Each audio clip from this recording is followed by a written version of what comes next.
Hai kawan, ketemu lagi. Video kali ini tentang fobia.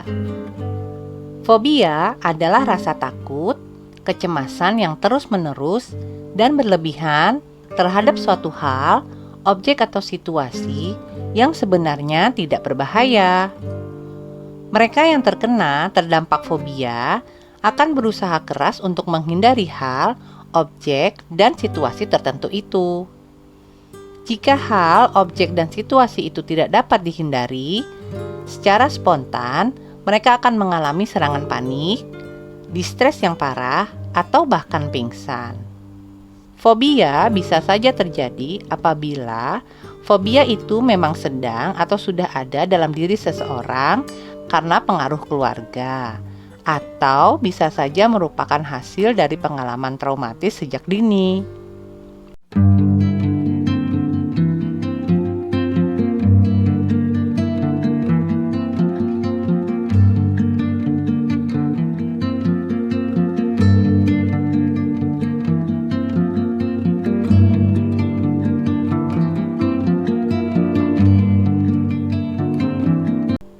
Fobia kurang umum terjadi di kalangan anak-anak dan orang tua, tetapi sangat umum sekali dan biasa terjadi di kalangan remaja dan terutama pada anak perempuan.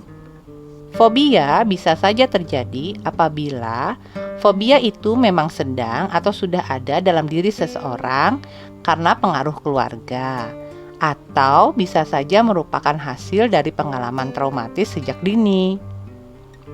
Fobia dapat dikategorikan menjadi 3 jenis, yaitu pertama, fobia sosial. Fobia sosial adalah ketika kita takut pada orang lain, terutama takut atas penilaian mereka terhadap diri kita. Kedua, agrofobia. Agrofobia adalah ketakutan akan hal atau objek dan situasi yang kita anggap tidak aman atau sulit untuk lepas dan melarikan diri. Ketiga, fobia spesifik.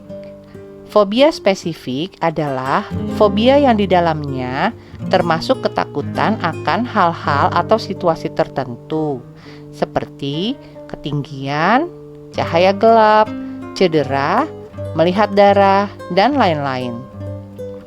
Beberapa fobia bisa jadi sangat rumit, seperti contoh pada kasus terkenal tentang seorang anak laki-laki yang takut akan butiran kancing di bajunya. Pada suatu hari di sebuah taman kanak-kanak, adalah seorang anak laki-laki berusia 6 tahun telah kehabisan kancingnya untuk ditempel di papan poster kelasnya sebagai nilai tambah baginya saat ia berani maju ke depan kelas. Ketika anak itu berusaha meraih mangkuk berisi kancing, tak sengaja tangannya terpleset dan semua butiran kancing menumpahi tubuhnya.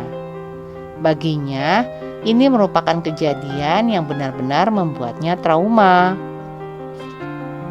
Tidak lama setelah kejadian itu, anak ini pun tidak lagi mau menggunakan pakaian rapi, apalagi pakaian yang berkancing.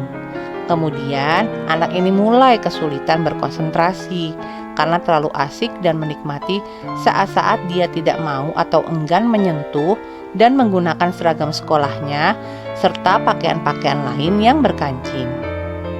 Akhirnya anak ini pun mulai menghindari orang lain hanya untuk menjauh dari butiran-butiran kancing. Baginya, hidup sudah menjadi sangat sulit hingga tak terasa 4 tahun berlalu setelah kejadian itu. Akhirnya, sang ibu dan anak memutuskan untuk mencari bantuan profesional. Psikiater Lacet Saavedra dan Wendy Silverman mencoba mempelajari kasus ini. Dengan mengesampingkan gangguan obsesif kompulsif (OCD) yang sering tertukar dengan fobia, mereka dengan cepat menyimpulkan bahwa anak laki-laki ini memiliki kemampuan untuk mengembangkan fobia spesifik, yaitu fobia terhadap butiran-butiran kancing.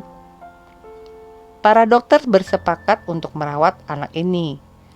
Mereka mengundang ibu dan anak untuk menjadi bagian dari sebuah penelitian agar dapat menilai dengan cepat, melihat, mengobservasi kemajuan anak tersebut.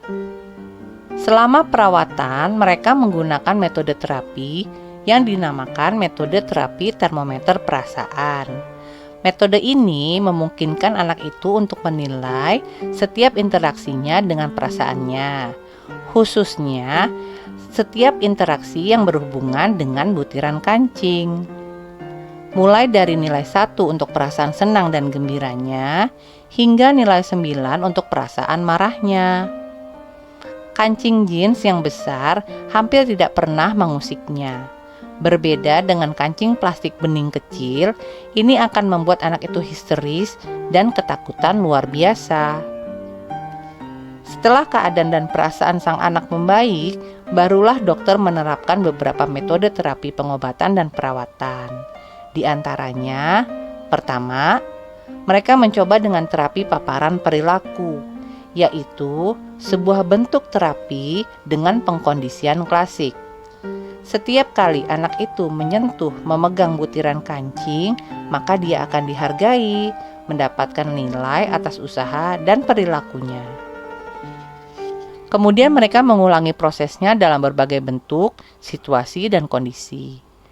Setelah melalui 4 sesi, anak ini pun berhasil melewati semua rangkaian tugas dan terapi, dan dia bisa berinteraksi kembali dengan butiran kancing yang jauh lebih banyak dari sebelumnya.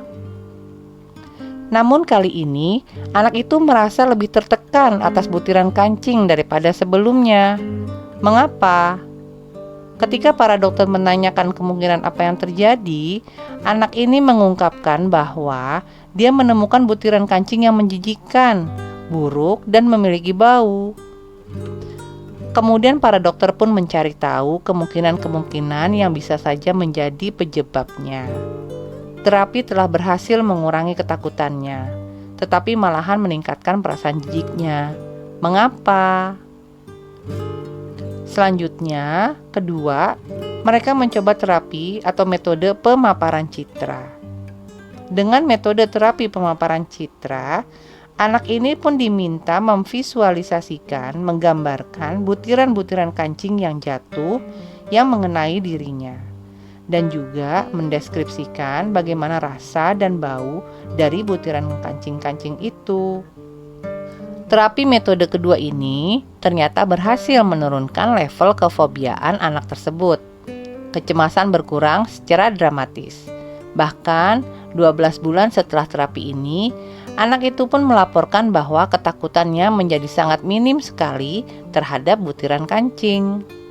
Jadi, mengapa terapi metode pertama gagal sedangkan yang kedua berhasil? Terapi metode pertama bekerja dengan cara mengubah, memanipulasi pikiran otak tentang harapan atas butiran kancing mana yang tidak berbahaya dan dapat memicu pengkondisian klasik. Terapi metode kedua bekerja dengan cara mengubah, memanipulasi pikiran dan otak tentang penilaian atas butiran-butiran kancing itu sendiri, bahwa sebenarnya kancing-kancing itu tidak menjijikkan, tidak berasa, dan tidak berbau.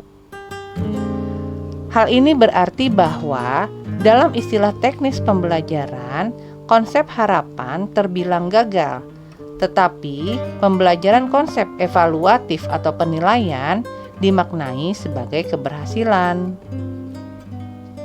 Pengobatan dan perawatan tentang fobia mungkin memiliki banyak bentuk, banyak formasi dan cara, banyak terapi dan metode, banyak bentuk sosial, dan fobia agrofobia sering menggunakan metode terapi pengobatan dan perawatan dengan cara konsultasi atau bahkan meditasi.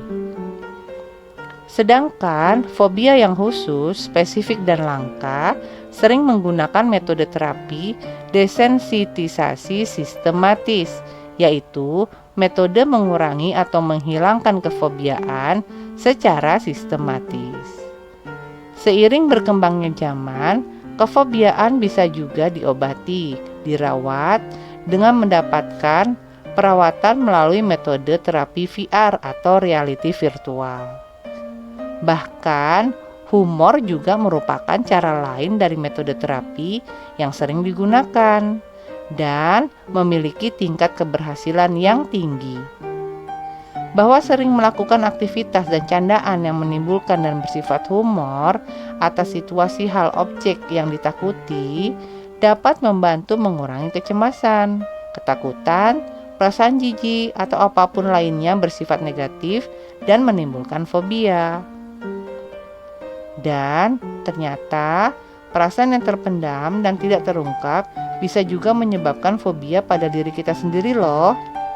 Jadi, apa pengalamanmu tentang fobia? Apakah kamu fobia akan sesuatu? Jika kamu pernah memiliki fobia dan berhasil mengatasinya, bagaimana cara kamu melakukannya? Bagikan pengalaman dan cerita kamu di kolom komentar ya. Jika video ini bermanfaat, silakan like, subscribe, dan share ke orang-orang kesayangan kamu.